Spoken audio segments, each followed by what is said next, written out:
tooth and nail, brought this truth to the forefront. Christian music can be badass. Let's ruin everything. Everything gets ruined. Everything. Let's ruin everything. Let's ruin everything. Yeah. 46 years old. I'm not trying to sound cool, but I remember friends hearing Wish for Eid sometime Sunday, and they're legit like, this is not a step down.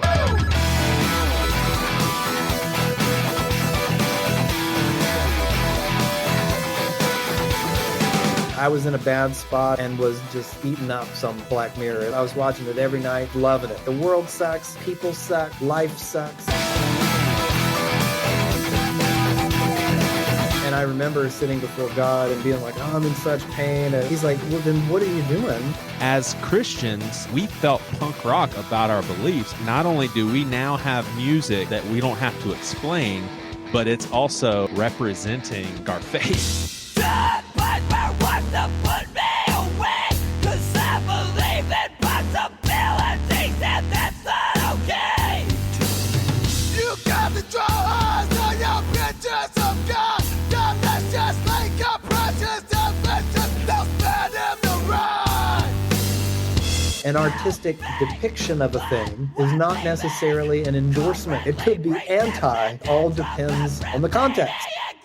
You know, especially in light of the gospel that we've been saved from the law, and now we can actually live with the Spirit. We could say, Lord, I want to explore all sorts of arts. I know that I am not bound by the law, but I want your Holy Spirit still. I think that's the path that's mapped out for us.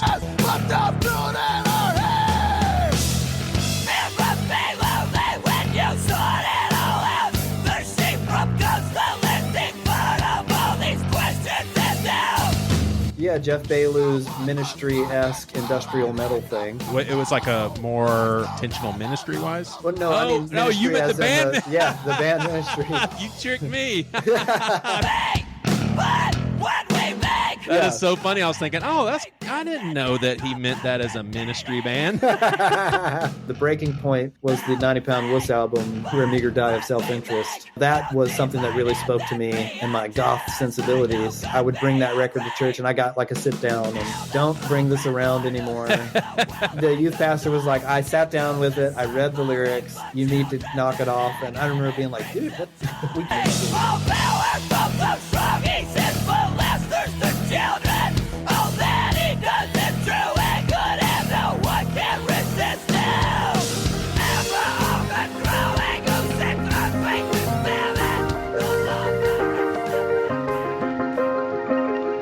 I demanded, pleaded, called God on promises, and was like, you have to show up or like I am done. And he did. That's something to really think about. What does it mean that the God of the universe loves me? Are we saying that our God is bigger than their God, or what? Man, you got my mind going crazy right now. I just think that is evangelical bullshit. And I don't fit in their box anymore. So feeling rejected from the church makes me feel far away from God. If I'm living out the love of God, love of the divine, then in some ways we're unoffendable. It's wrong to marginalize anybody for any reason. Sometimes we can just have some things about our perspective that's off until we encounter someone who can challenge our thoughts, have conversations with us, and we just continue to grow and evolve. I'm with you there. Yeah, I like that. That sounded like womp, womp, womp, womp, womp, womp to Rob. I'm a hardcore gospel lover. I do love the gospel. I just think we get it wrong. Girl, I was so highly medicated, I don't even know if you Oh, God, my people. All right, it is the Pastor with No Answers with my best friend in the world. We go back, decades? We've spent tons of time together. Just kidding. It's probably our second conversation, but we know we like each other, right? Yeah, Josh? Oh yeah, for sure. We definitely like each other. Yeah. Hey, I've been looking forward to this, man. You just, in January, you released With All Its Teeth, Sex, Violence, Profanity, and the Death of Christian Art. Does it feel good to have that release, man? It does, yeah. Writing a book is a lot of fun, to me anyway. And then everything... Yeah, some people would say that is an opinion.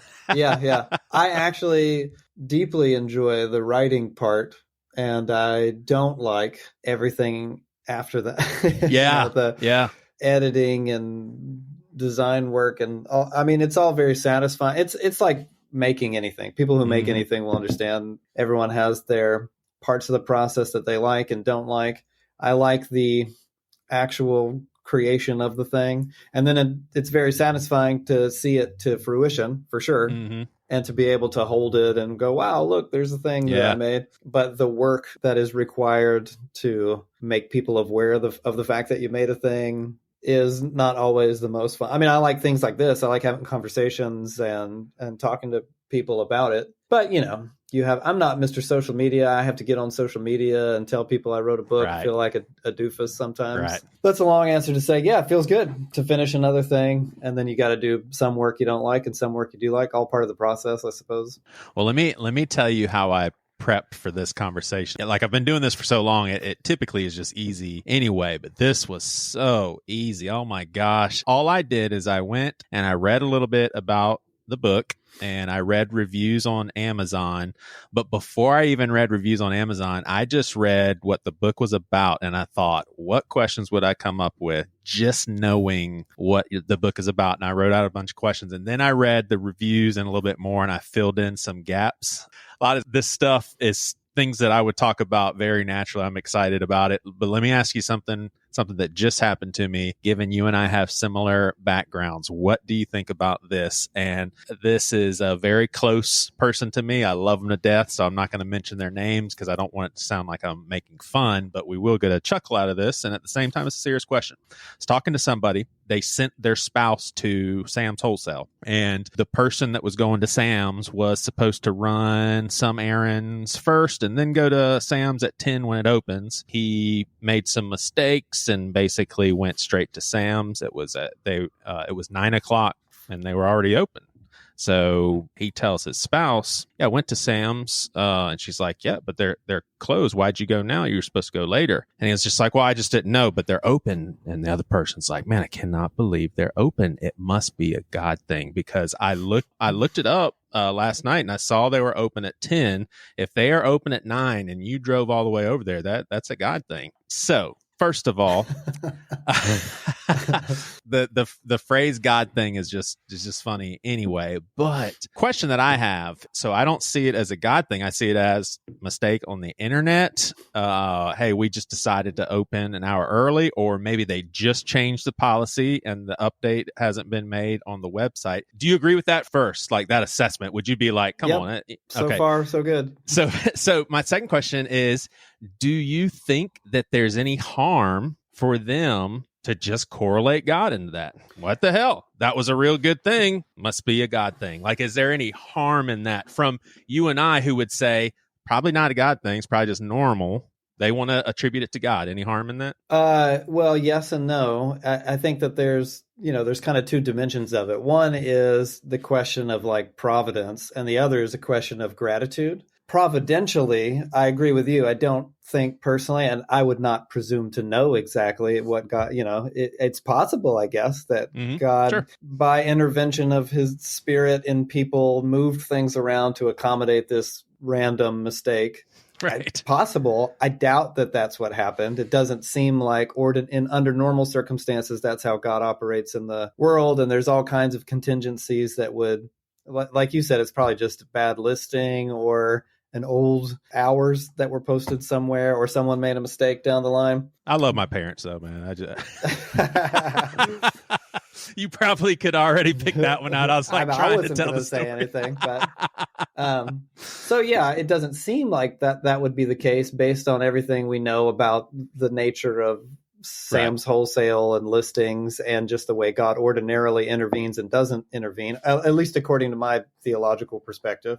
So where there's a yes and there could be harm in that is when that, at least according to my theological perspective, when that view is taken all the way to its logical conclusion, and then like, okay, well, is it not a God thing when something really bad happens to you? Like that why attribute this one random turn to, like good turn of fortune to God, as opposed to any other random thing that happens in life that you could just attribute to random circumstances, chaos, people's autonomy, all kinds of stuff like that. Right. And you can even stay with this situation and say, what if he showed up at 9:15, saw the sign was 10? Why wouldn't he think, wow, this must be a God thing. I need to learn some patience. Yeah. I'm going to sit in the car for 45 Totally. minutes. Totally. It must be a God thing. So, yeah, I think that along those lines, and I would never wag my finger at somebody and be like, don't you dare attribute this nice little twist of your morning to God. But I would encourage people to okay, well, maybe, but let's think about all these other things that could possibly factor in why there was a mix-up on the time schedule of Sam's Wholesale. And because if we take that kind of logic all the way to its inevitable conclusion, I think you end up with lots and lots of problems that ultimately, not to be too fire and brimstone, kind of destroy or erode faith, at least. So that's it could be dangerous or harmful.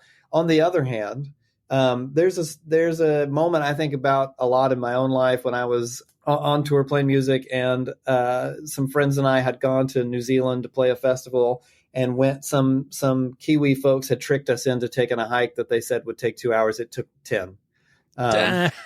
And we were lost in the dark. It was a very unpleasant day. It started off awesome. You're in the wilderness of New Zealand. This is amazing. And then you realize that they were lying to us. We're going to be out here all day.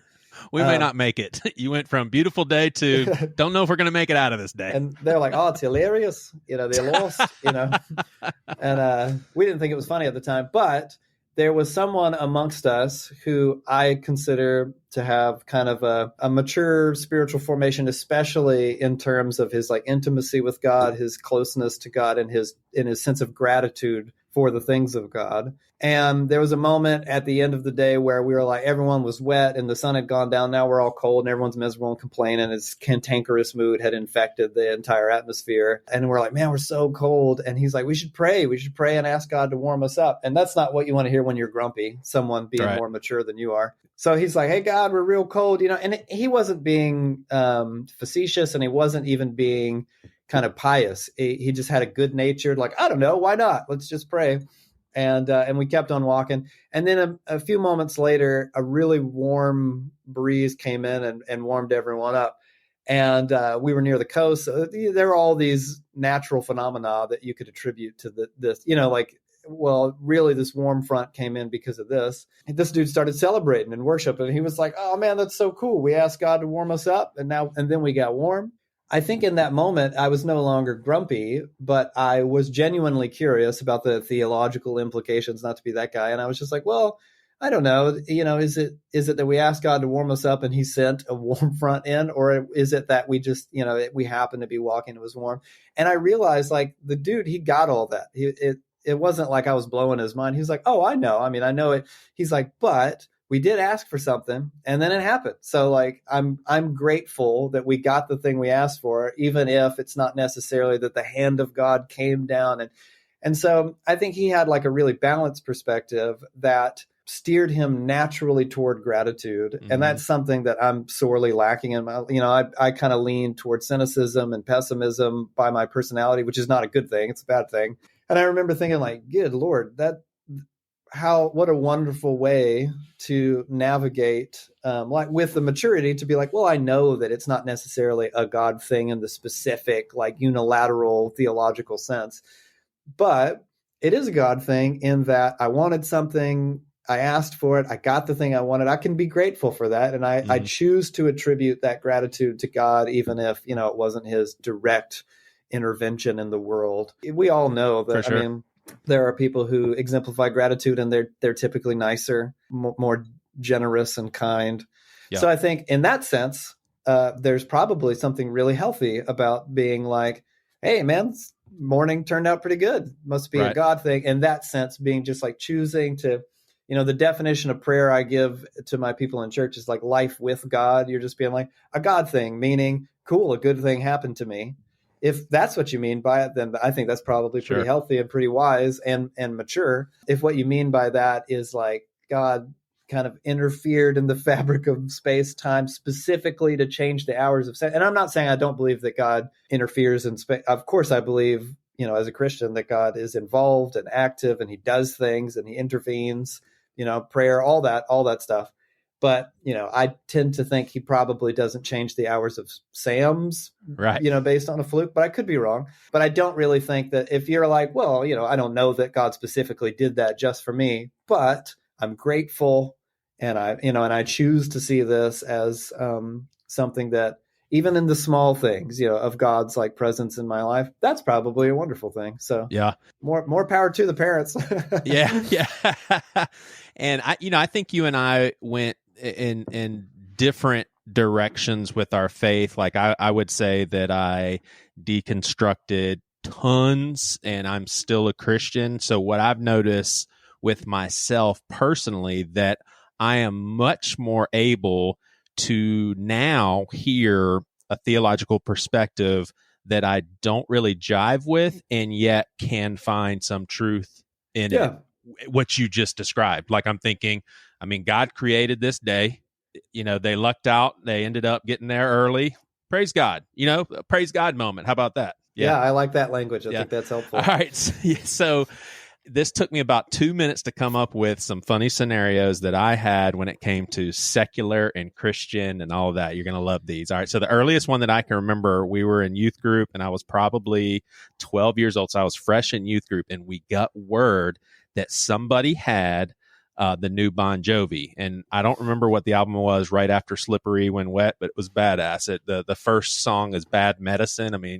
I'd listen to that song now. And it's it was a great still song. good. Yeah.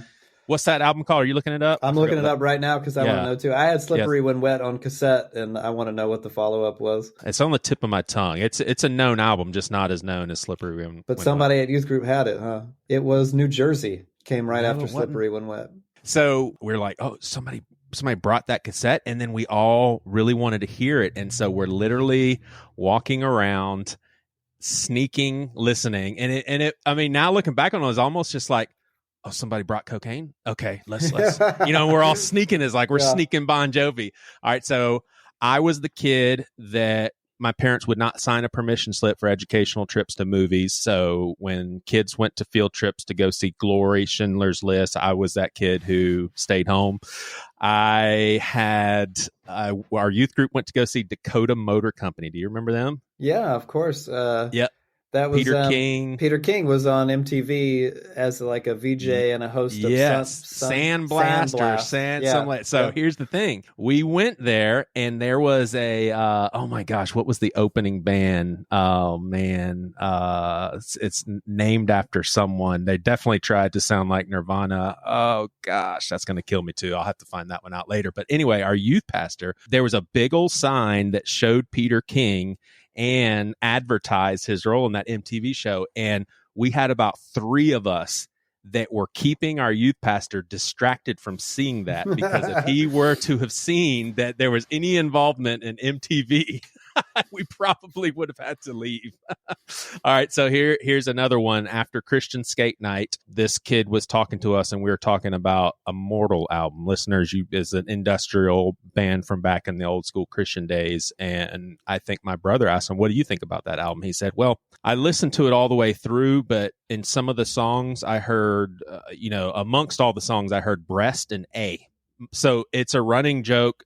30 years later, my brother and we can just say breast and A, and we know exactly what he's talking about. But apparently on the Moral album, they say breast and ass. And I'm thinking, well, what's wrong with breast, first of all? I remember visiting my brother in college, and he had just bought a Voodoo Glow Skulls album, a ska band. And on the cover of the CD, it said, "Play it loud." I thought, my brother is going to burn in hell forever. I cannot believe it. And I looked at him. It was almost like finding drugs in his dorm room. I'm like, Jared, are you serious? How could you? It destroyed me. So that is my sort of upbringing. And I love that you talk about secular and Christian. So, and I'll go ahead and tell you how I broke out of the whole secular and Christian thing, because I think they're somewhat interesting. So I dated a girl junior year of college, and she was a Christian. She was a Baptist, and she suggested to go see an R-rated movie. And I was just kind of like, I don't want to tell her that I don't watch R-rated movies. So we went and we saw the movie Breakdown, which is an awesome thriller about a guy's wife getting kidnapped. Check it out if you haven't seen Breakdown. It came out in 97 or whatever. And so from that point on, I watched R-rated movies, because with her, we went and we saw, sorts of movies. I think with music, it just was, it got to a point where it was irresistible. I heard Diary from Sunny Day Real Estate. And I knew that there may be some Christian elements to him because he's on Poor Old Lou album and, all that sort of thing. But I remember I cannot stop listening to this. I don't care if it's Christian or not. Then my brother bought me Static Prevails by Jimmy Eat World for my birthday that summer. And I was like, I just can't even. I didn't know music was out there that was this good. And then there was a record label that came out called Deep Elm Records, and it was classic emo scene. And they sent out a sampler, and I heard Marigold by Appleseed Cast, and I was like, this is probably the best song I've ever heard in my life. And then it was just like, I cannot not listening to this music. So broke out of all that secular stuff. But how legalistic were you? Does any of that stuff ring a bell to you? Oh yeah, big time. Well, I grew up kind of in this strange contradiction. So, Southern Baptists, and we've talked about it before, but like rural Georgia, a deeply fundamentalist atmosphere, Christian national, all that stuff, like proto-Christian national, like pre 9/11. The church culture was definitely as really hardcore, the same kind of environment that you're describing. And, our youth group, when I was eventually in youth group, was this, very fretful, even of quote unquote Christian music. It was kind of like, you got to be careful because they're trying to sneak something in, like they're trying to trick you essentially. And my parents were participatory in that, and they bought into some of it. Like I had the same kind of like, we couldn't watch R-rated movies. And like, even when I was a little kid, like I couldn't watch the Dungeons and Dragons Saturday morning cartoon. And it wasn't because they'd seen it and found something in it that was objectionable. It was because the cultural narrative was like, that's satanic, so it's got to go. You know what I mean? And dude, there's a part of me when I hear Dungeons and Dragons, I'm like, that can't be good, because I came back from Myrtle Beach as a kid where my grandparents bought me and my brother Dungeons and Dragons figures, whatever. We came home, and in our family devotion that night, we read scripture, we talked about good and evil, and we pulled those bastards apart and threw them away. Oh my God. Wow. Yeah. That's intense. That's intense. Man. Yeah. And I came of age in the whole, like, throw out your secular CDs or break your secular CDs and stuff like, but then at the same time, my dad was like this 70s rocker dude. When I was like 10 years old, and we were at Walmart one night, he bought me a copy of the Aerosmith record, Get a Grip, on cassette tape. And I remember he handed it over from the driver's seat of the truck to the passenger seat and said, "Don't tell your mom." And then my mom was more of a, I hesitate to use these terms, but like a high art person. So she's really into literature and highly educated lady. And she would, when I was 10 years old, she gave me a copy of the Metamorphosis by Kafka. So I had these experiences coming from my parents, who were also the people who were like, you can't watch Dungeons and Dragons. You can't they were wary of Nirvana and things like that. But then my dad would be like playing, A Night at the Opera by Queen in the house. And my mom would be like, "Oh, Jerry, do you have to?" It was just kind of like that. Like they waffled, So I already had this in on some of the culture, and some of it was like, "Oh, my parents would never let me." It was almost arbitrary. It was like the culture came down really hard on certain things, and that was it. You're not watching The Simpsons, even though The Simpsons were so inoffensive compared to some other thing that maybe would have gotten through. So it was really inconsistent. By the time, I realize this now because I have a 10-year-old, my oldest kid is 10. And I'm like, dude, you don't know anything about music. You don't know nothing. Like when I was 10, I already had favorite bands and albums, and they don't have there's radio doesn't matter anymore. There's no MTV. There's no longer any outlets, and music doesn't have the same cultural currency it did at the time. It's kind of relegated to just top 40, almost like TikTok pop music is what they would know about from culture. But at that point, you'd be in middle school and someone, like you're describing the Bon Jovi moment, it was like someone had a copy of Dookie by Green Day, or someone had Smash by Offspring, it sounded like the most profane thing I'd ever heard in my life, but also was just like, holy crap, this is amazing. But then I had this strange specific moment where we went to a youth camp up in North Carolina. And so it's a Southern Baptist youth camp, and they had breakout classes, sessions during the day that you could sign up for. And one of them was about music, Christian music. And I was like, cool, I'll take the music class. And there was a dude who was in the know, so to speak. This was my first exposure to Tooth and Nail Records. I didn't even know that was a thing. I must have been. You know what year this was around? I was 11. It must have been like 93, 94 or something like that. Yeah, so right around Tooth and Nail's beginnings. Wish for Eden, Blank Eye, yeah. Exactly. Yeah, so it was first generation Tooth and Nail. And I remember he specifically would do this bit in the class where he would play records and ask people to, say like, well, what do you think about this? What do you think about these lyrics? And he was, I think at the time, trying to do a little bit of what I'm doing in this new book, expand people's like palette for different kinds of art. And he specifically played a record by a first generation Tooth and Nail band called Chatterbox, which was Jeff Bailu. Yeah, Jeff Bailu's Ministry-esque industrial metal thing. And at that time, I didn't know it was like a more intentional ministry-wise. Well, no, you meant the band. The band Ministry. You tricked me. I forgot about Ministry. No, yeah, that is so funny. I was thinking, I didn't know that he meant that as a ministry band. It was clearly influenced by the industrial metal band Ministry, right? Which is decidedly not Christian, right? And I had discovered at this point, so post around '94 was when the Downward Spiral by Nine Inch Nails came out, and that was the record that like changed. This sounds so hackneyed, but kind of changed my life. It was like the first time I heard it. I put it in and sat there in front of the stereo, listened to it from start to finish with the book in my hand, and was like, oh man, I don't think my perspective on music will ever be the same. And it was, everyone that loves music has at least one record like that, usually more than one, but that you're just like, you kind of can't dig deep enough into it. And because I like Nine Inch Nails, that had made me go look for bands like Ministry or this would be the time where the most accessible mainstream acts were like White Zombie or, the industrial metal stuff had kind of permeated the mainstream a little bit. So to me, this thing that I was hearing in the Christian class, like it sounded authentically like an industrial metal band, not a parody, not a Christian parody of one. And I was like, oh, holy crap, I had no idea.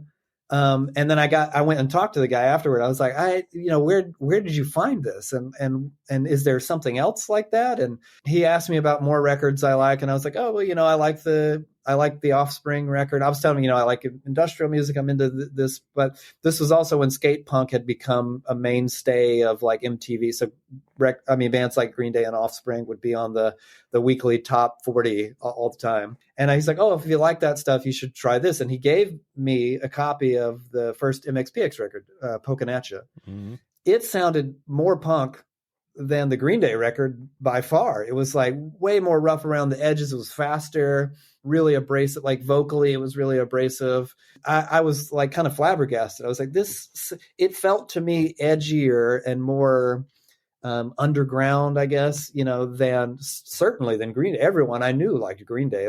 And I've always been, to a fault, the person that's like, if it gets popular, I just don't like it anymore. Sure. So this felt like something that was uniquely mine, and it felt cool. I know that sounds really lame to be at youth camp and getting a Christian CD, and then you open the liner notes and they're wearing like Rancid and NoFX shirts on the inside. And I was like, who's that? So now I'm going and buying these records. I remember I went and got the first compilation that I don't know if it wasn't the first compilation, but the first Penalty Box compilation. They had these series called Songs from the Penalty Box. Mm-hmm. Wait, did you just tell me that or our listeners? Because if you told me that, I'm offended. Yeah, I know that you're completely aware of the Penalty Box record, but to the listeners who may not know, Tooth and Nail used to release a series of compilations called Songs from the Penalty Box, Volume 1. It was almost like their Punkorama. Epitaph had Punkorama compilations, and Tooth and Nail would do just Songs from the Penalty Box. I hadn't even got a chance to play it yet, but I brought it to church. And it became like the Bon Jovi record where people are like, oh, listen to whoa, where'd you get this? This is Christian. And since I hadn't got a chance to play it all the way through, I was hanging out, socializing, and came back into the place where some people were gathering around a stereo. And the Living Sacrifice track was playing. It must have been Reject or something from Reborn. I remember thinking like, what the heck is that? And someone visually, it's ingrained in my memory, pointed at the stereo like and turned around and looked at me and said, "This is a Christian band." And I was like, yeah, I mean, I guess I got it from the Christian bookstore. And if you've heard, earlier, or I guess post death metal Living Sacrifice, when they were like a thrash. Reborn album, I definitely recall for sure. Yeah. It's a very heavy record. And our heavy, like we had edgy kids in youth groups, like someone liked Pantera and someone liked White Zombie. And they were like, dude, this is heavier than Pantera. This is heavier than White Zombie. All that to say, like, I had this kind of strange overlapping experience where there was some of that, like, oh, it's all bad. You can't be a Christian and like this kind of art. Especially, my parents were so troubled by my affinity for Nine Inch Nails, and they took the record away.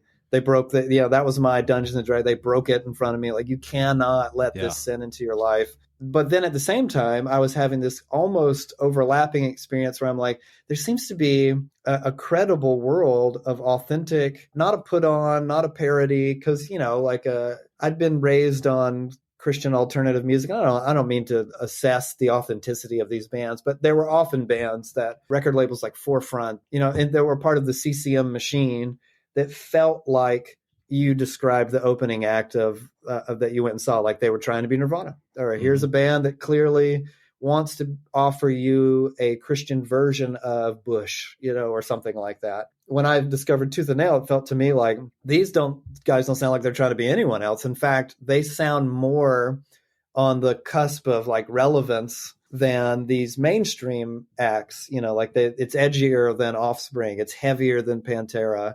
Clearly they're being, I guess, influenced by stuff I don't even know about. I've never heard of NoFX and Rancid, that kind of thing. That's what made Tooth and Nail so special, is there was definitely an underground music scene that was legit really cool bands, like, mellow bands like The Choir all the way to, Poor Lou and that sort of thing.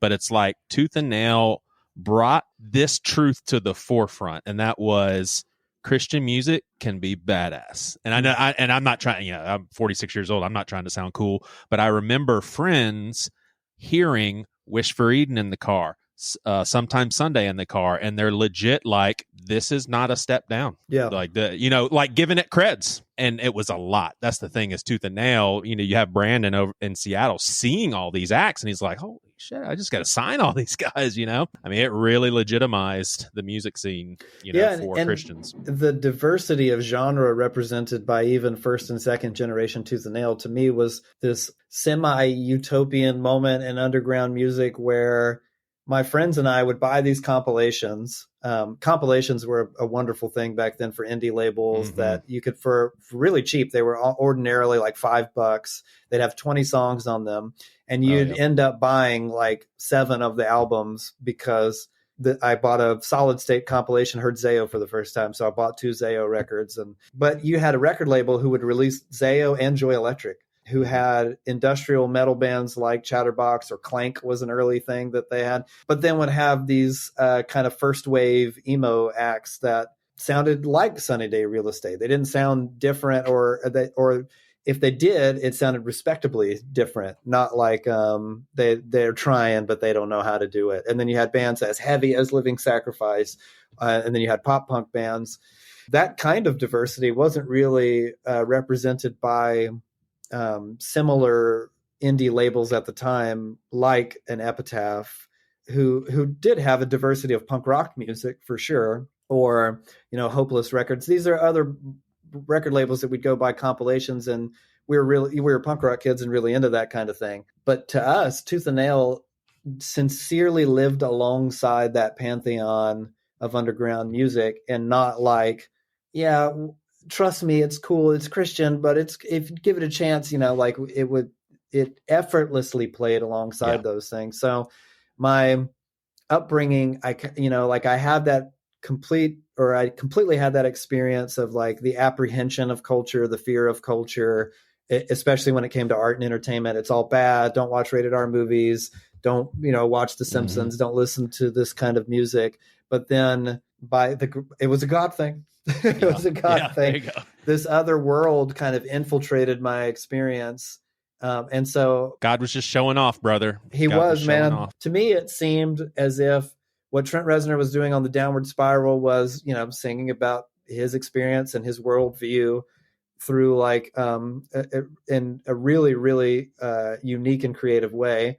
And so was MXPX. So was Chatter. But there are people who are singing about their worldview through these genres of music that I happen to enjoy. So it was easy for me to naturally do away with the sacred secular thing in the arts. And even though there was overwhelming pressure from my church to reinforce the sacred secular, the breaking point was the 90-Pound Wuss album, Where Meager Die of Self-Interest. That was something that really spoke to me and my goth sensibilities, and was hardcore punk and everything. And this is when I was like in high school now, and I would bring that record to church, and I got like a sit down, and someone was like, dude, don't bring this around anymore.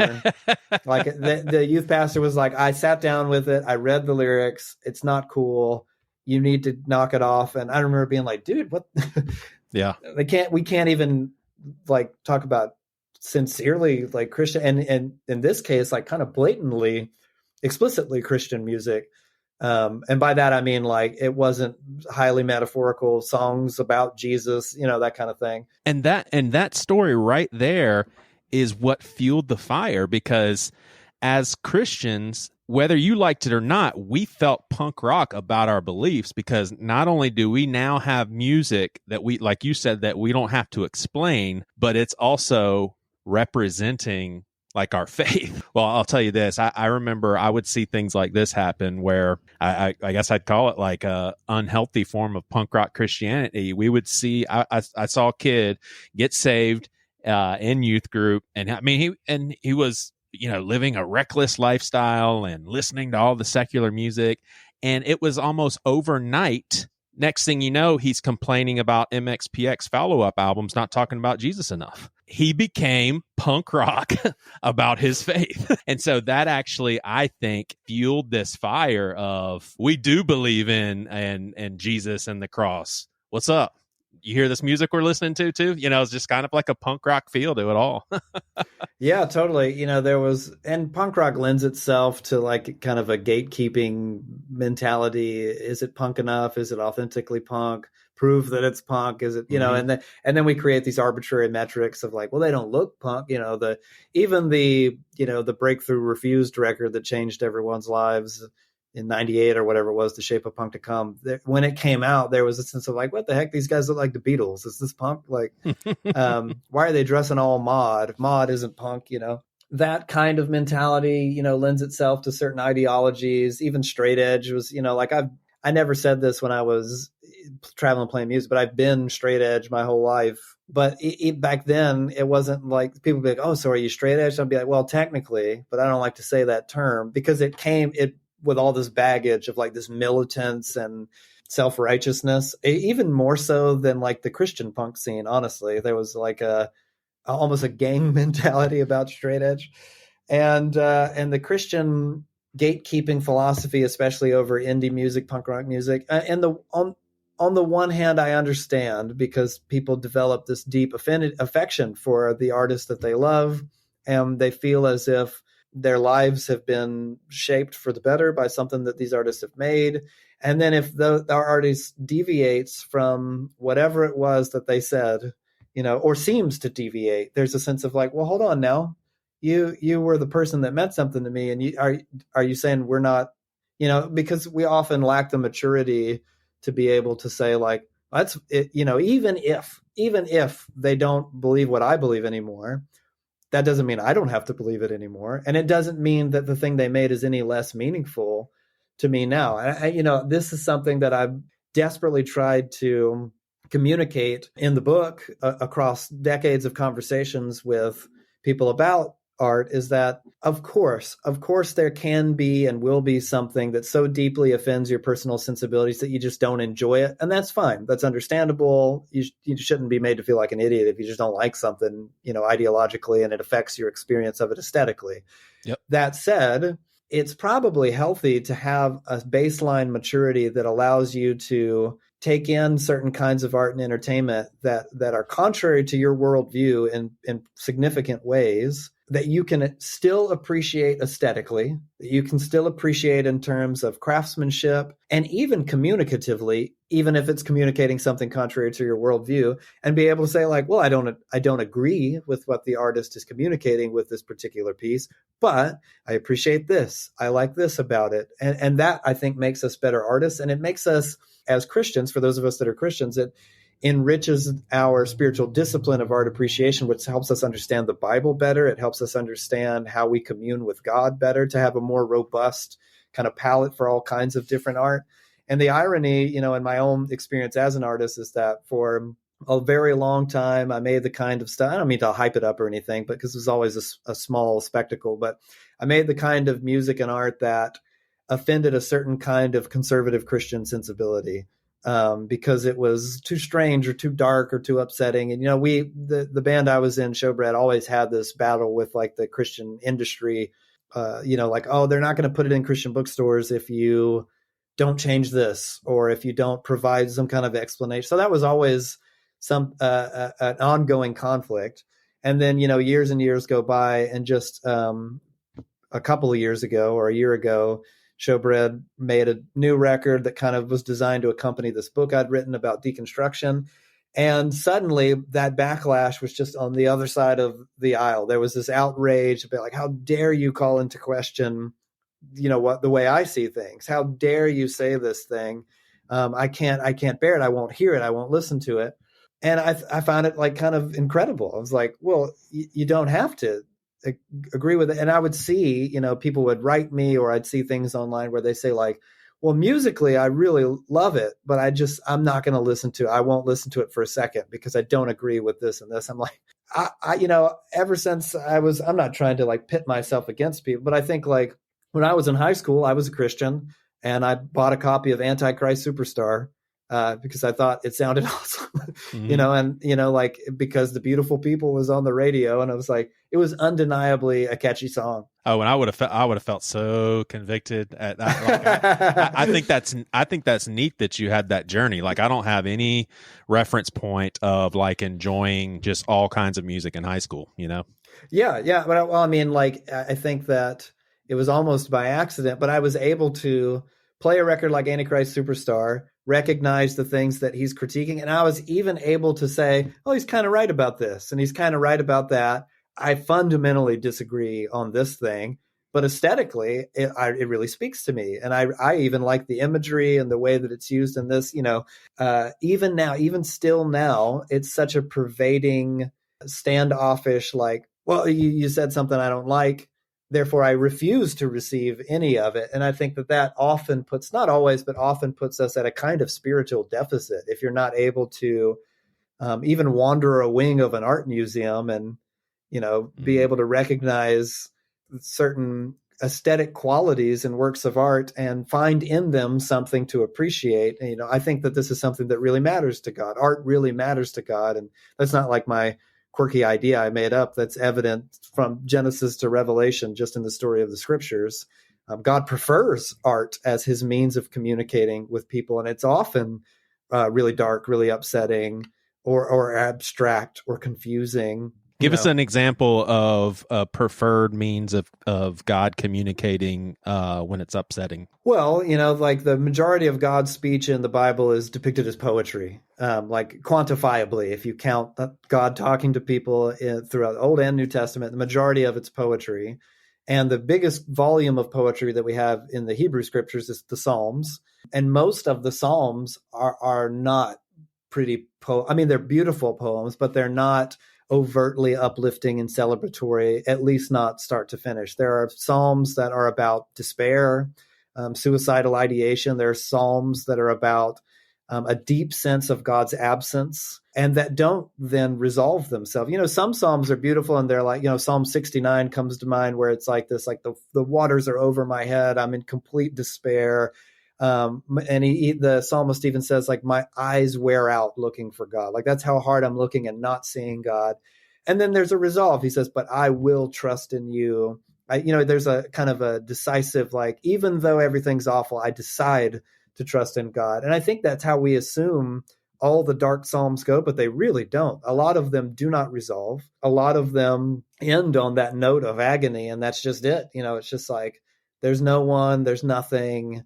We have an entire book of wisdom literature where the refrain is nothing matters. Everything's meaningless. Everything's meaningless. It's so edifying depending on where you are in your head when you turn to God's word. Like, that can actually be very edifying to be like, of course. Gosh, I need to remember that. If you understand nuance and you understand, there's sides to everything, you don't think, oh, okay, so life sucks, I'll just be a nihilist.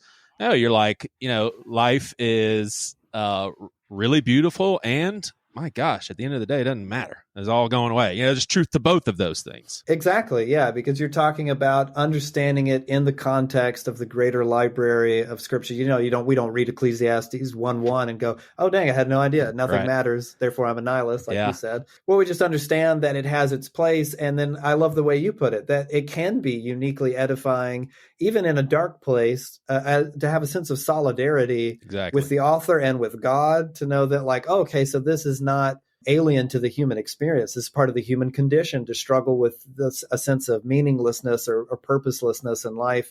And according to my theology, of course, there's human authors in the scripture, but God is the divine co-author. And so God is going, yep, this poem, put it in there. Yep, this, these refrains, everything's meaningless, that goes in there. Like, even think of some of our more beautiful redemptive analogies or visuals in the Bible. Like, I think of Ezekiel's Valley of Dry Bones, where God gives Ezekiel this vision of salvation. Like, this is how I'm going to rescue my people. And it's horrifying. It's like he's surrounded by corpses, and it explicitly says that they're like kind of snaked back together with ligaments and muscles, and they shudder back to life. And, we read it and we're like, cool, yeah, I've heard the story, Valley of Dry Bones. God's going to save us. He's going to bring dead things back to life. Let's write a worship song. The visual is actually terrifying. If I were to make it a movie somehow and put it on a screen at church, people would be deeply upset.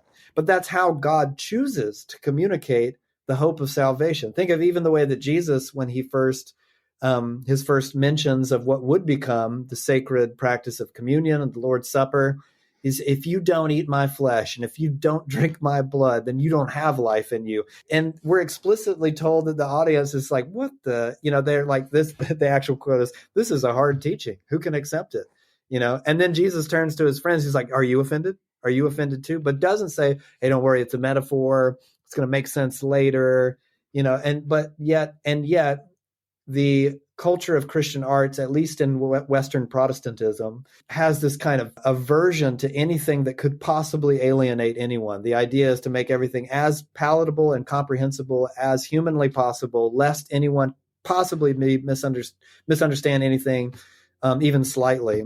And I don't see that kind of concern in the artistry of Jesus. He's specifically... Dang, that's a good point, dude. He gives these parables, which is a creative, that's art, the teaching as parable. He chooses to prefer parables. And some of the parables are like, beautiful. The prodigal son, you can read it anytime. It makes perfect sense. It's not like a thickly veiled metaphor or anything like that. But then there are other metaphors that still are just like, what was that? And then it ends with, and then servant was cut to pieces, and you're like, what the heck? And these are offensive images, dark, gruesome images.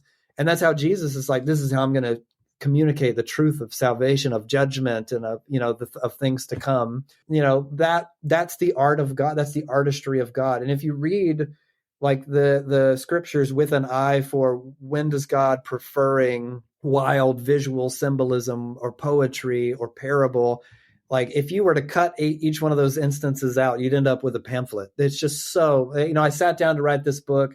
I was going to begin with Genesis and do a biblical theology of art, and not just art, but kind of like wild, outrageous art in the Bible. And I thought it was going to be like, oh, this is going to be really hard. I might have to do like some weird stuff to make it make sense. And it was such a slam dunk. I'm not even in a braggy kind of, I was just like, oh my gosh, it's such an easy argument to make from the very beginning to the very end. It's just overflowing with all kinds of wild art, abstract art, offensive art, profane art, beautiful art, uplifting art, clear art, concise art, abstract art, confusing art. And if that's the way that God chooses to communicate to his people, to human beings, like we should have a palette for that. We should have a shelf for different kinds of art. And I'm convinced personally that, like a kind of ongoing issue of generational biblical illiteracy that arrives at certain passages in the scriptures. And I'm not trying to say that this solves every problem one might have with the Bible at all, but I think a lot of them, I end up having conversations, but, as a pastor, I sit with people and they're like, and I'm like, well, okay, but let's choose to look at it not as a science textbook and as a work of art. And work of art doesn't mean not true. I think that when you start to understand God as an artist, it helps us understand the Bible. The Bible actually becomes the kind of art that I've always loved. It's like beautiful and redemptive, but it's also dark and upsetting, and it's abstract and confusing and ambiguous and also clear. Like that's everything I love in a work of art. And that helps me understand the Bible. Again, not as not true. Like I don't mean art means therefore it's a fable and all that kind of stuff. I think it's, as a Christian, like the truth of God, but also like the greatest feat of literary sophistication in history. So it's not a hard case, you know what I mean, to make. It's not a difficult argument to make that God cares about art. Yeah, I just had a interesting conversation yesterday, actually. So I don't know if you know this, but I've been part of the same church now for about 22 years, and this is a mega church. Hey, these are good people. They're just trying to do the best they can, So it's family to me. And they have me producing their podcast, and our lead pastor, he told me behind the scenes, he's just like, yeah, I've had people that work here that wanted to start a podcast. And in my mind, it was like, we're going to wait until Joey starts this thing. And it was for the purpose of, I don't want this to be very churchy. Mm-hmm. Joey's our guy because it won't come across super Christian-y, but it will still have spiritual elements. Well, that's how the podcast is. There's conversations about all kinds of stuff. There's encouraging stories. There's some debates, but then we brought on Michael Gungor to talk about his lack of faith. And we talked to Bart Ehrman, who's a former Christian, now atheist. That's not even close to the majority of the content, but we have a sizable leadership team of, 12 people, that run our church. They meet about 12 people. It's not just one person calling the shot sort of thing. And there are people on that team who really want the podcast to be churchy, and they're just like, hey, we need to reel this in a little bit. Like when people listen to this thing, we want them to experience God and experience church, and it's almost like, okay, wait a second, we are a church that we provide what you're talking about on Sunday mornings. And now we have a podcast where our pastor wanted this to be a vehicle for having conversations outside of Sunday mornings. And we even call the podcast Things You Won't Hear on Sunday. It's something different. There's a demographic of people that are eating it up. They love it. They're like, I can't believe you guys are having conversations like this at this mega church. And you want to reel it in and make it the same. And I love your analogy of, God, his magnificence, and there's different, I think you even said different shelves of ways of reflecting and sharing and creating, but you'll get a kick out of this story too. So I don't know if you knew that I played the first Emery show and go way back with those guys. And before Emery, there was a band called Joe 747, and that was basically me and Toby, and then we would rotate in and out different guitarists and drummers. Well, there's a song called Anne Marie, very poppy, nothing like, Emery was poppy, but this is like not screamy, very singy songy. And the words went, you say that you don't want me anyway. Well, that's just fine. No, you don't want me anymore. Well, that's just fine. So you're headed out the door. We had a drummer at the time that said, I'm not going to play this song when you guys are singing about a girlfriend that you're just sending out the door. Toby and I we were flabbergasted. We're like, what are you talking about? This is a silly, lighthearted song. He's saying, you don't want me anymore. That's just fine. Well, you're headed towards the door. It's just a song. And he would not play drums with that lyrical content. I mean, that crazy. Amen. Wow, that guy had some serious scruples. That's some serious stuff, man. Serious stuff.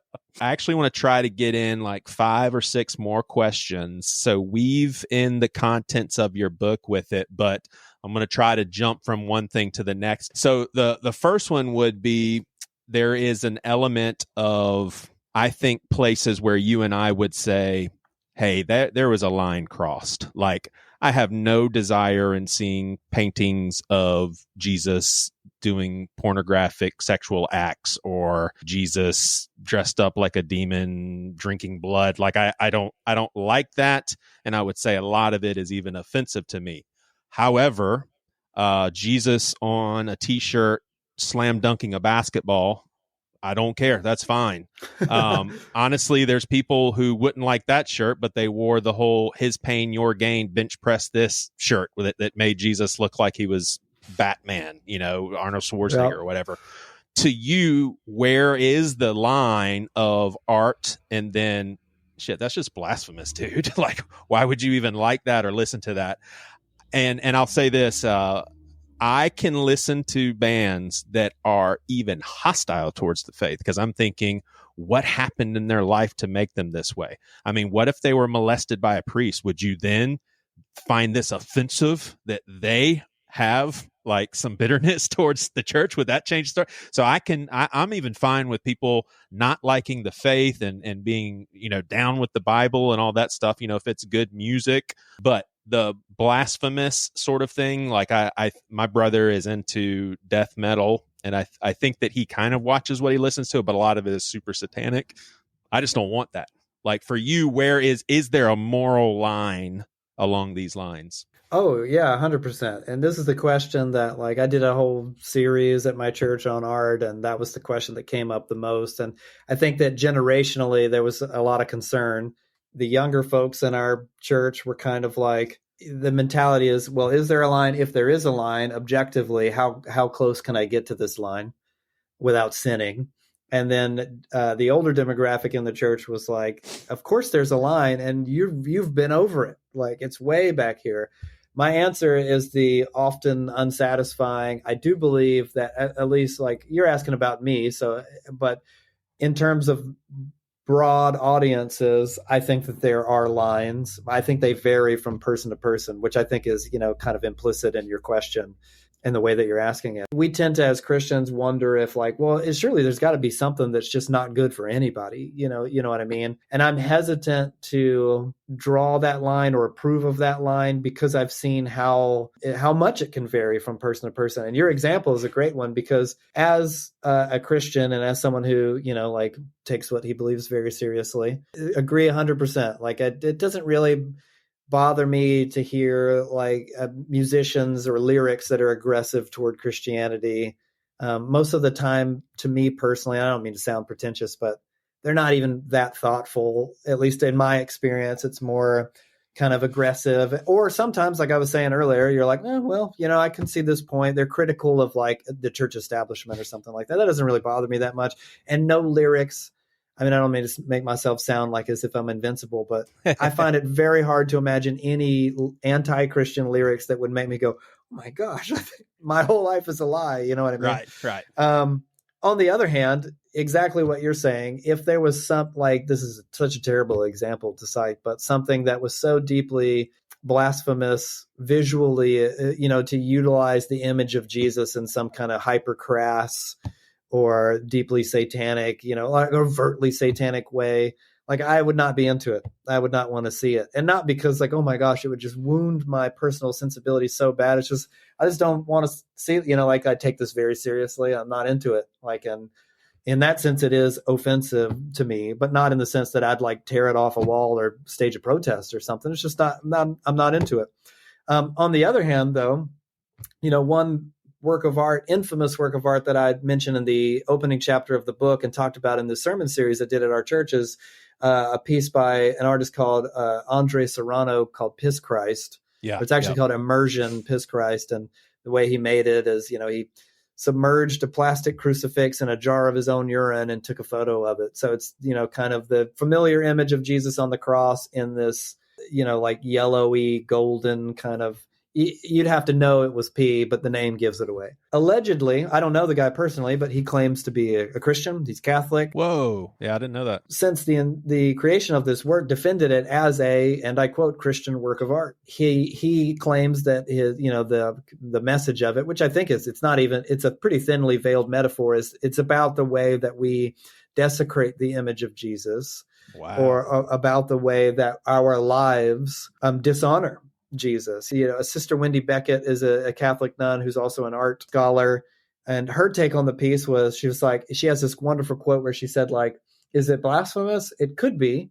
It could not be. It's kind of what you make of it. And she said, and I could make of it something that compelled me to worship, because she was convicted by it. She saw it and was like, that is what we do with our lives. We, in practice, put Jesus in a jar of urine. And she felt convicted and compelled to, in her language, reverence the image of Christ as a result. So I had this piece in a sermon where I was going to talk about Piss Christ, and I had a slide that was going to show the piece. And one of our elders at our church is a woman who's older. She's amazing. Like, I would defer to her any day of the week. She's an incredible woman. And she was like, if you're going to put it on a slide, warn people, because I'd rather not see it. Yeah. And I was kind of surprised. I was like, Jan, it's nothing. You'll be totally fine. But then I realized, like, exactly what you're saying. There are images, there are ways an artist might use the image of Jesus that I'd be like, I don't want to see that, and it's not because I don't think anyone should ever be allowed and it should be censored and burned or anything like that. It's just, I don't want to. And her line was way further back than mine. I think she's mature. I think that she's intelligent. I don't think that she's like a pearl clutcher. She, like, oh my God, it'll burn our eyes or something like that. I just realized those sensibilities are different. So yeah, absolutely. I have a line, and I experience it every now and then. I actually just experienced it this morning. There's a punk rock band that's been around for a very long time called the Dwarves that are about as offensive lyrically, I think, as a punk rock band could be. Because, death metal bands and punk bands and these that push the lyrical envelope sometimes push it so hard it becomes almost cartoonish. I can't take a death metal band that calls itself like Smash Jesus Skulls seriously, because it sounds like it was, a grade schooler came up with it or something like that. But the lyrics by this band, the Dwarves, which I think are semi-satirical, I don't know, are really gross, really blasphemous, in almost like a playful way, which makes it even more upsetting, if that makes sense. And there's all kinds of debauchery and weird sex stuff.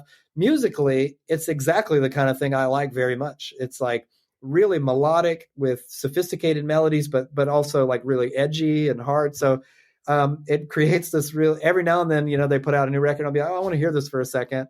And I'm grieved that I'm like, this sounds awesome. It's just grossing me out. Like, the lyrics become eventually overwhelming to me, where I'm just like, I'm just not having fun anymore listening to this, which makes me sound like my parents. And I could listen to something that maybe someone else would think is way more offensive than the Dwarves, but it just doesn't offend me the same way, if that makes sense. So yeah, I think I have a line. I think everyone should have a line, but I think it often varies from person to person. And that's part of spiritual maturity, Yeah. Yeah. Very, and that makes it sound like, to some people, they're like, oh, well then, you're saying the whole truth is fluid. What's true for you is not true for me. And, that's not what you're saying. I think that, especially in light of the gospel, that we've been saved from the law and now we can actually live with the Spirit. And I even think we could say, Lord, I want to explore all sorts of arts. I know that I am not bound by the law, but I want your Holy Spirit still. I think that's how we should be living. I think that's actually the path that's mapped out for us. So of course there's going to be times, for me, I am a hip hop junkie, but I can't listen to a lot of songs that are all about women. And there's some artists, that's what they rap about all the time, is taking advantage. And I don't gravitate towards those artists because I don't like that.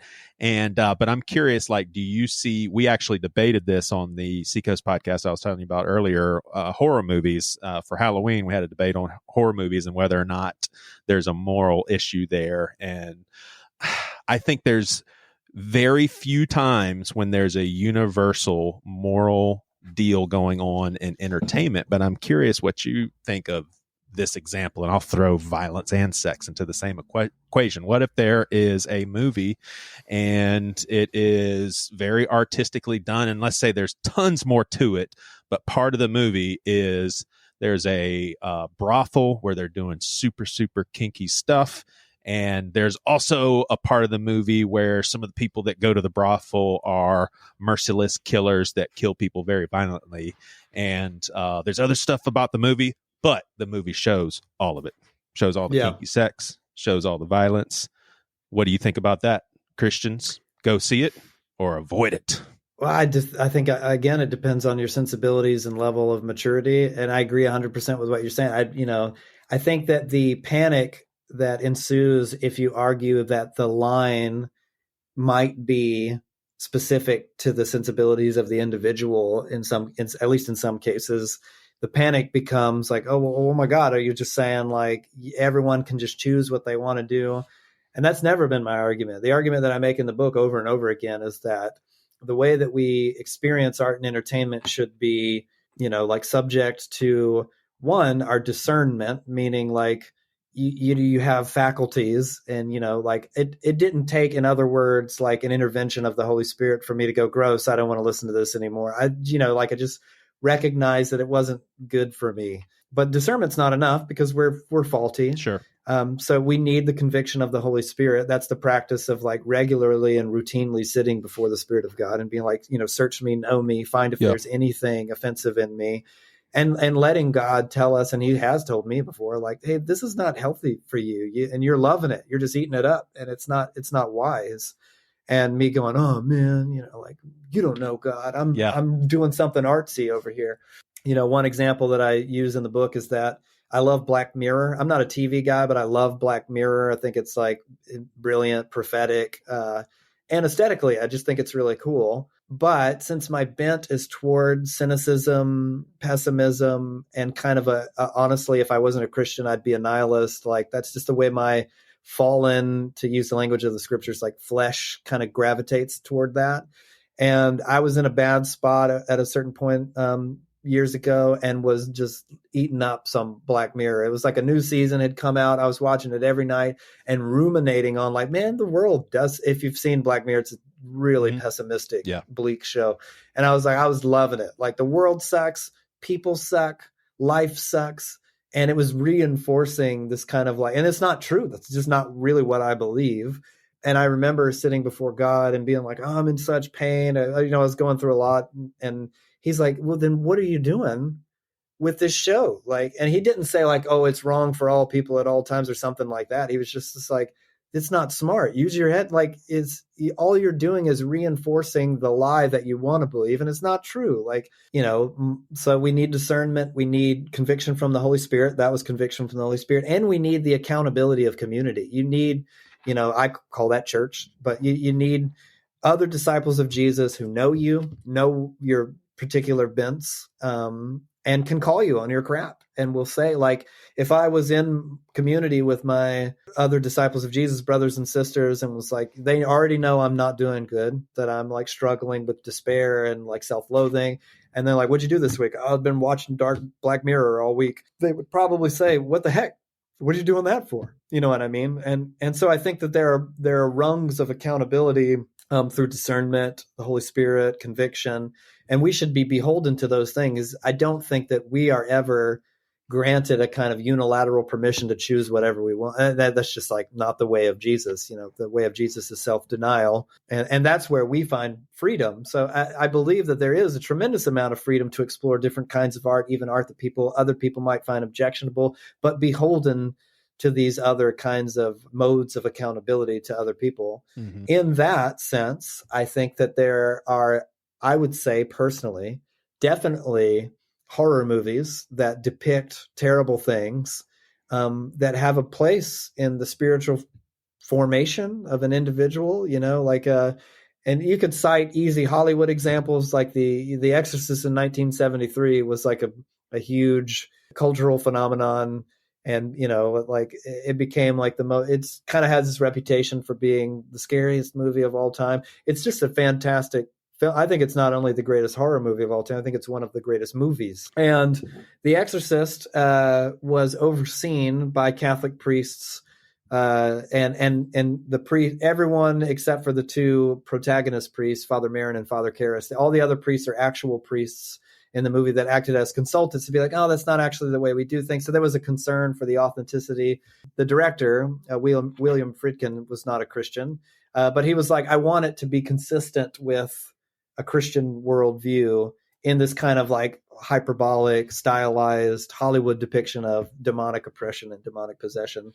I watch a movie like The Exorcist, which has sexually blasphemous things in it, at least the one infamous scene, and it has just terrible things that are said in it, really dark, violent, upsetting. To me, it plays as a Christian movie. It's consistent with my worldview. Granted, a stylized, fictional, version. The example I use in the book is I have a chapter called Satanic in a Good Way, and it talks about the Robert Eggers film The Witch from 2013, I believe. Which became this, again, unique cultural landmark because it was endorsed by the Satanic Temple as like an officially satanic movie. Dang. The Satanic Temple, though, like you imagine some kind of black building with goat sacrifices. It's really like a Twitter account. It's not exactly the world's most organized institution. Yeah. But they endorsed The Witch. It's not like Castle Grayskull on He-Man. No, yeah, I wish that'd be cooler. But they endorsed this movie, and I am a fan of this filmmaker and his or the studio that releases his films. A24 is kind of like the Tooth and Nail Records of indie filmmaking at this point. Just a diverse pantheon of all kinds of weird movies. So I'm like, yeah, and I like horror films. I'm going to go see this thing. And I was absolutely baffled at how any Satanist, these are not theistic Satanists, they're philosophic Satanists. So they're like, the devil's not real, but he represents rebellion. I'm like, how could a Satanist ever like this movie? It's 100% consistent with a Christian worldview. It depicts religious oppression as a bad thing. That's Christian. It depicts, again, patriarchal oppression as a bad thing. Again, that's Christian. And it depicts the devil as a real entity that does harm to human beings. That's a Christian worldview. Like the worldview of The Witch, the film, is that these are bad things that are happening, not good things. So I was baffled. I was like, what did they like about this movie? Is it just because the devil's in it? And so for some people, the reason I bring it up in the book is in a seminary class, that was the line that someone presented. Someone said, a good friend of mine, I think we can all agree, no Christian ever has any business watching a movie like The Witch. And he's not seen it, but he knew that it was endorsed by the Satanic Temple. So it's almost like the 90s equivalent of White Zombie in a movie or something, And I was like, dude, have you seen it? And he's like, no. I'm like, and in the way of like graphic things, it's not even that graphic. I mean, sure, yeah, it'd be upsetting if you're not used to seeing horror movies, but there's way worse out there. Even things like depictions of sexuality in a movie. The thing that I would most like, if I could have, like snap my fingers and we could all agree on something that I think is just objectively true, it would be that an artistic depiction of a thing is not necessarily an endorsement of a thing. It's not necessarily a celebration of a thing. It could be anti the thing it's depicting. It all depends on the context of the work of art and what it's depicting. For example, that piece that I mentioned earlier, Piss Christ, if we read it according to, the words of the artist himself, it is a condemnation of the desecration of the image of Jesus, but it makes its point by desecrating the image of Jesus. So I think a depiction of violence in a movie is not necessarily, I'm a pacifist. I write novels. My novels have extremely violent things in them because I satire violence in order to condemn violence. And I didn't make that up. That's an ordinary tool of the satirist is to depict things to show how heinous they are. I just finished reading this bestseller from an Argentinian novelist, Tender is the Flesh. And it's about a dystopian future in which human beings are being factory farmed. It's an extremely thinly veiled metaphor, about the horrors of factory farming and the depravity. It's kind of like Lord of the Flies meets Soylent Green or something like that. And I'm a vegan, so I was like, yeah, I was eating it up the whole way. I mean, it was gross. It was freaking gross. It was a really upsetting book. It had just about everything that you could assume would be upsetting in it. But I read it as if it's depicting these things in order to condemn these things. That doesn't necessarily ring true of every depiction of sexuality or every depiction of violence. So I think it just depends on the piece, and it often kind of depends on our interpretation of the piece. I don't personally even have a problem with kind of popcorn violence in something like a slasher movie, the Friday the 13th or the Saw films, that kind of thing. I know that that's not what everyone wants to see, but I think even that kind of thing can provide a moviegoer with a way to kind of approach death and survive, and make light of death and be like, they're essentially like, oh, geez, what would I do? You get to confront these horrible things and then leave the theater and you're okay. Again, I'm a pacifist. I've never seen a depiction of violence that was like, I think I'm going to hurt somebody now that I saw this film. That's not really the risk that you run. It's like, what is it doing to your psyche? What is it doing to your soul? These are questions that I think are important to ask. So in sexuality, for example, I've seen movies that depict sexuality or have nudity in them. And I can say with integrity, they didn't for a moment arouse lust in me or something like that because of the context of the movie or the way that it was depicted. Or frankly, I just don't really have a problem. I watch movies with my wife all the time, and she'll tell you, like, regularly, we'll watch something that has like graphic sexuality in it, and I'll just kind of turn around and look at the wall, and then she'll kind of do the same thing, and then we'll glance back. Oh, it's not over. Now it's over. You know what I mean? And I'm not saying that's, so if you struggle, just do that. I'm just saying that to me, it's like I don't need to put this stuff in my head per se. Other movies, the depiction of sexuality is not intended to arouse lust in anyone. If you've seen like David Fincher's adaptation of The Girl with the Dragon Tattoo, it's got graphic sexuality in it, and it's depraved and horrible and violent, and it's meant to like create an adverse reaction in you, not a scintillating reaction in you. But, another filmmaker I enjoy some of his films is a guy named Lars von Trier, who makes a lot of upsetting movies. Some are horror, some are drama movies. He's made a film called Antichrist or Melancholia. He made a 2-part anthology film called Nymphomaniac. And it played at Cannes. It got a standing ovation. It's like a credible, like feat of artistic filmmaking. It has real A-list actors in it. Lots of ink has been poured out over it. It also features unsimulated sex. I mean, these are actors who actually have sex in the film. And I was like, I like this guy, I like his movies. All the reviews are really good. There's probably something in it that's really thoughtful and provocative that I would enjoy. I don't think I'm going to do it. And I didn't. I didn't watch it. And, and I say the same thing. It's like sometimes you can just exercise basic discernment. If you're in the throes of like a crippling sex addiction or porn addiction, and someone's like, let's watch the show that has graphic sexuality in it, it's just not wise for you to engage it in such a way that someone else would be like, oh, I didn't even think about that. I'm sorry. You know what I mean? Yeah. I think that even the stuff that you'd think would be like, geez, this isn't really, it just depends. It depends on the piece and it depends on the person. Yeah. I haven't read the book, but I'll brag on one of the reviews I read that I really thought was cool. And someone basically said that this book is good for people who just like art. It's not necessarily, a Christian talk, for instance. I'm sure there's a lot of that in it because it's such a big part of your life. My last question, though, along those lines, doesn't really have anything to do with faith, but we'll close it out here. So let's say I am a songwriter and, I'm doing pretty good. My music's out there, but I'm like, man, I like really, really want to make a living doing this. I'm going to try to write a number one song. And people say I'm a good artist. I write good music. Oh man, that's an artist right there. But I'm like, I really want to support myself with this music. I think I can write a kick-ass number one hit. And if I can make a couple $1 million off of that, then I can go back to doing whatever I want. Is that lacking integrity when it comes to art? Yeah. That's a sellout.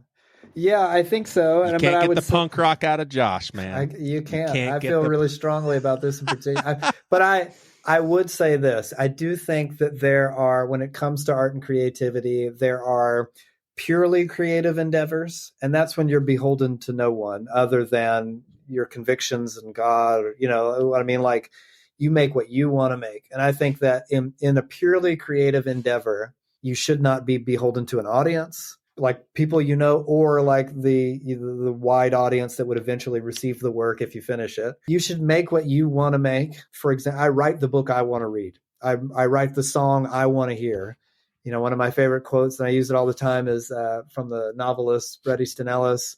He was asked how often he thinks about the reader when he writes, and he said, never.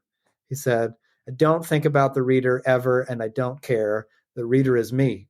And I think that, you know, Nick Cave talks about this a lot as well. He says to love an audience, you have to provoke them and ultimately lose a lot of them. Like, and by that, I think he means like when you write from a place of authenticity or paint or craft or whatever it is that you do, meaning you make the thing that you feel like you can make, that you want to make, that tends to find its audience a lot of the time. Sometimes it might be really narrow and small, but the reaction that it creates in that audience is profound. Or you can water it down with the audience's expectations, and it could reach more people, but the impact will be less profound, less lasting. That's a purely creative endeavor. Then there are semi-creative endeavors, and they have their place in art and entertainment as well. Think about like liturgical art, for example, a sermon or a worship song.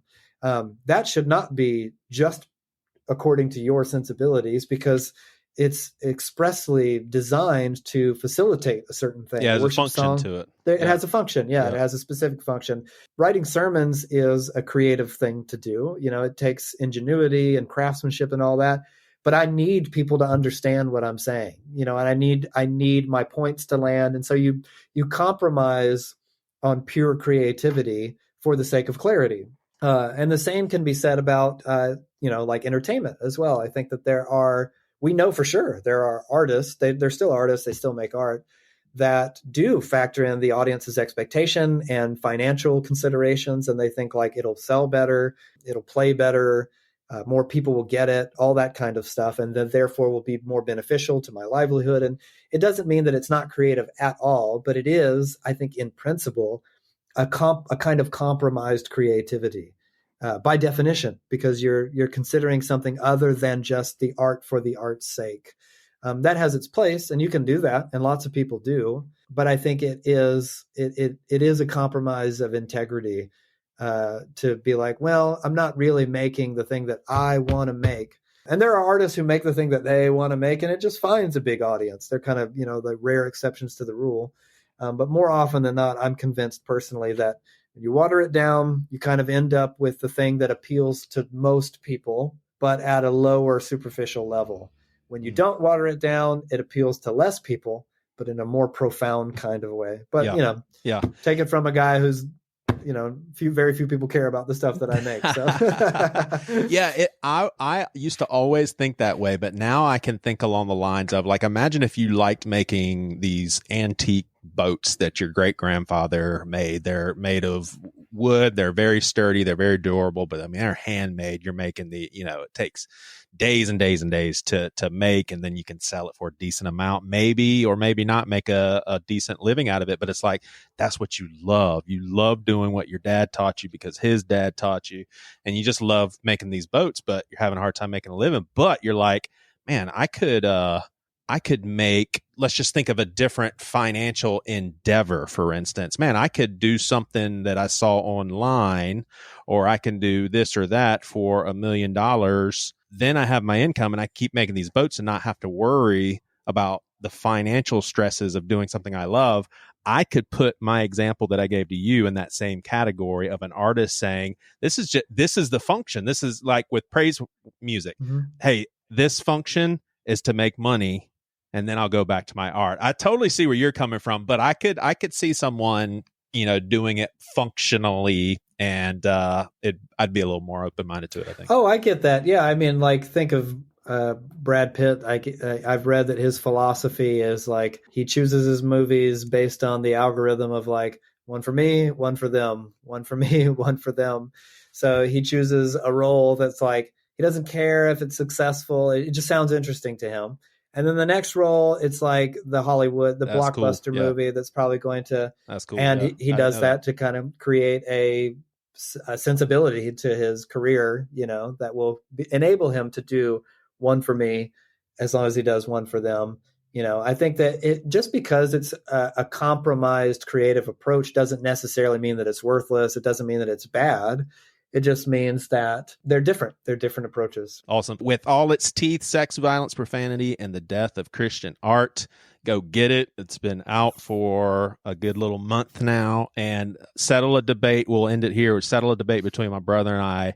Best MXPX album in your book. Oh, easily The Ever Passing Moment. Really? Oh my gosh. You did not settle our debate because he's all Life in General. I'm all Buffalo. Man, I've never heard someone say Ever Passing Moment. Life in General and Slowly Going the Way of Buffalo are both 5-star records for me, meaning I don't have any complaints about them. But I think that The Ever Passing Moment is the like apex of MXPX maturity. And I don't know anyone else who did what they did to be like, what if our melodic skate punk band was influenced by Elvis Costello? And you end up with this kind of like mature throwback, but still punk. And the melodies are so sophisticated. I think the lyricism on that record is really mature and introspective. I love everything about it. I love the production. It's roomier than the other records, which are really airtight, And then that was it for me. Nice. After that was the end of their yeah. That's like that Ever Passing Moment is like Pinkerton, and then I'm out after that personally. Dang, really? Man, you're missing out on some good Weezer stuff. Holy cow.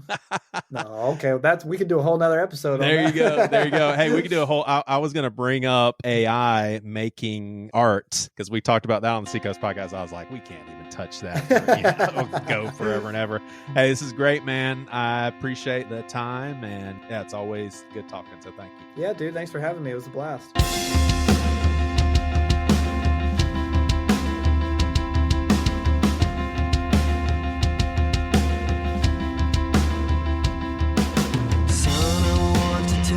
Something without the words to make it so. There are some things that you can't know.